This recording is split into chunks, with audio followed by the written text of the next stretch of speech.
যে কিছু বলবেন জুলাই ঘোষণাপত্র নিয়ে, বা আপনাদের লোক সব জায়গায় আছে, এটিও সাইফ মুস্তাফিজ অভিযোগ করছিলেন, একদমই ছোট্ট করে। না, এখানে একটি কথা আছে, আমরা বলেছে যে তারা এই সরকারকে আমাদেরকে আমন্ত্রণ জানানো হয়েছিল। আমি এটার ভিত্তি সম্পর্কে আমার কাছে স্পষ্ট কোনো জবাব নেই, কারণ আমার মনে হয় না যে এই ধরনের একটি ঘটনা ঘটেছে। বরং আমরা দু একজন অ্যাডভাইজার সম্পর্কে আমাদের দলের পক্ষ থেকে সুনির্দিষ্টভাবে অভিযোগ দেওয়া হয়েছে, তাদেরকে তো তারা আরো মন্ত্রণালয় বাড়িয়ে দিয়েছে।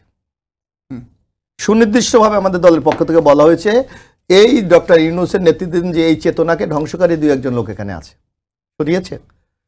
এই যে ডিসি নিয়োগ দিয়েছে তারা, মানে এই গভর্নমেন্ট 39 জন আমরা ক্যাটাগরি দেখিয়েছি, এটা ছাত্রলীগ আওয়ামী লীগের শেখ হাসিনার বেনিফিশিয়ারি, তাহলে তারা কেন দিয়ে বিএনপির কথা মতো দিয়েছে? 39 জন, এখন 64টি জেলার 39 জন ডিসি ছাত্রলীগের সুবিধাভোগী বা আওয়ামী লীগের সুবিধাভোগী। অসংখ্য তাদেরকে কে দিয়েছে? জি, তারা দিয়েছে।